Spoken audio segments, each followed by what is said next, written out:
Okay, so in this video, I obviously have a little helper right here because she's getting slightly cranky, so she's going to be Mommy's little helper and she's going to hold some stuff.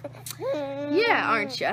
Okay, so this video is about how to start using reusable menstrual products. There is the first thing that I'm going to set her over here, hopefully she'll be good for us. The first thing that you're going to have to decide is, are you a tampon user or are you just a pad user? I myself am pretty much just a pad user. And if you say that you are a tampon user, there's several options that you have.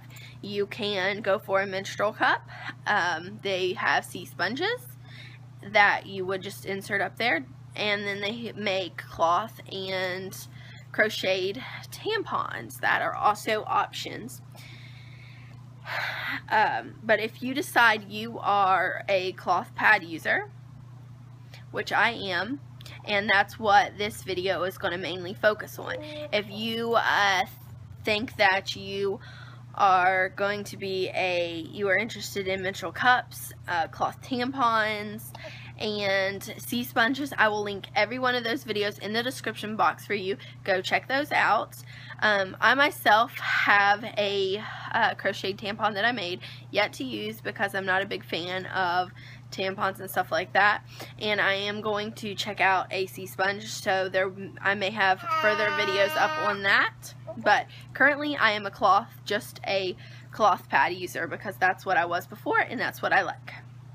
Okay, so once you've that figured out, you are going to want to figure out what size you think you need. So I recommend taking the disposables you already currently have, measuring them out, see what sizes you enjoy, what makes you feel the most secure in sizes. If you have to take a ruler, measure it. This is not something I did. This is something I wish I did in the beginning. So she keeps dropping her toy over here on me. Okay, so that is something I wish I did. And once you do that, well, obviously you're going to, your overnight may be different than your during the day. For me, with disposables, I use the same. I didn't have a different overnight than I did during the day. But with cloth pads, I do. I like 10 to 12 inches for overnight, and I like anything from 8 to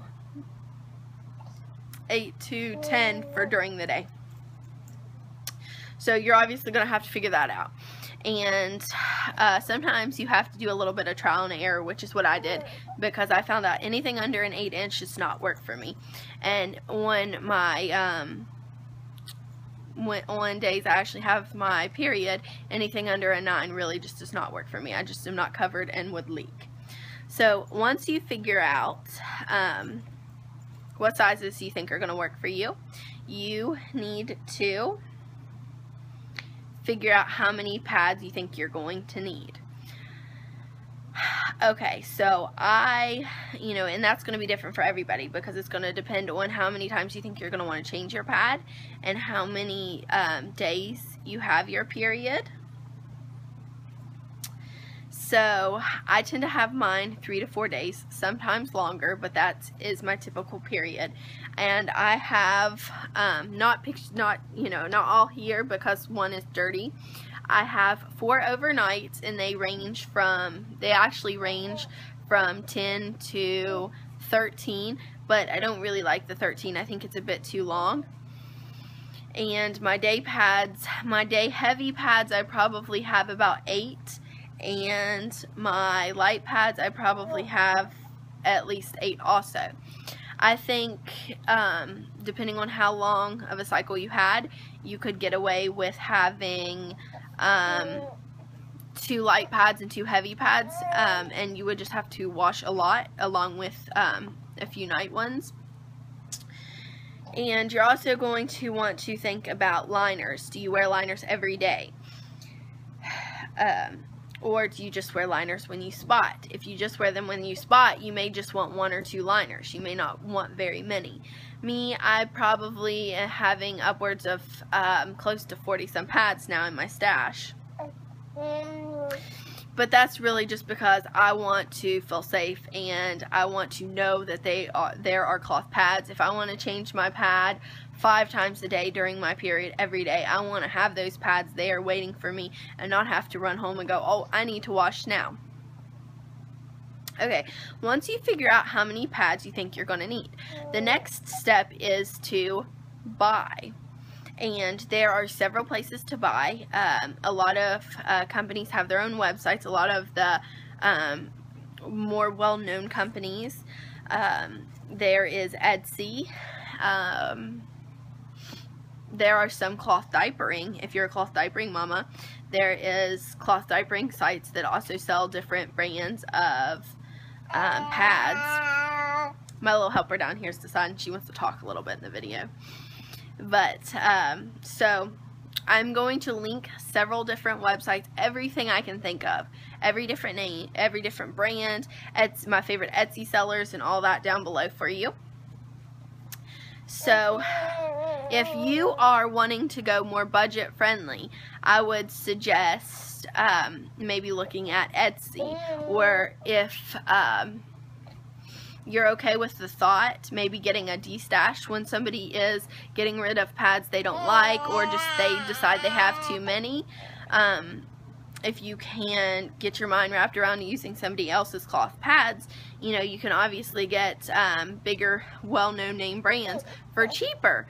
So you can do that. But Etsy's definitely a good place to look, because like I really enjoy on Etsy Heidi's Hearts Handmaids.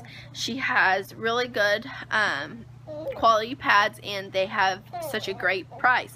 But I also like Cozy Folk, who is also an Etsy seller, but their prices are just a tad bit higher.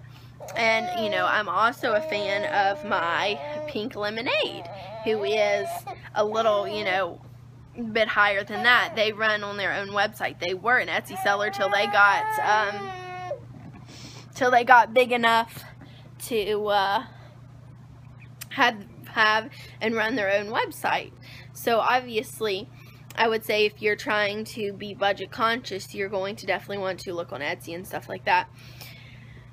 And you're going to want to really think about that number of pads that you want in your stash, because I'm going to not lie to you, because buying cloth can be addicting in any which way you buy it. Whether it's cloth diapers or cloth pads, it can just get addicting. You want to try every brand. You want to try different toppers. You want to do all that kind of stuff. So if you want to be budget friendly, you really need to set a budget, and you need to stick to it, and you need to stick to the numbers of pads you really think you're going to need.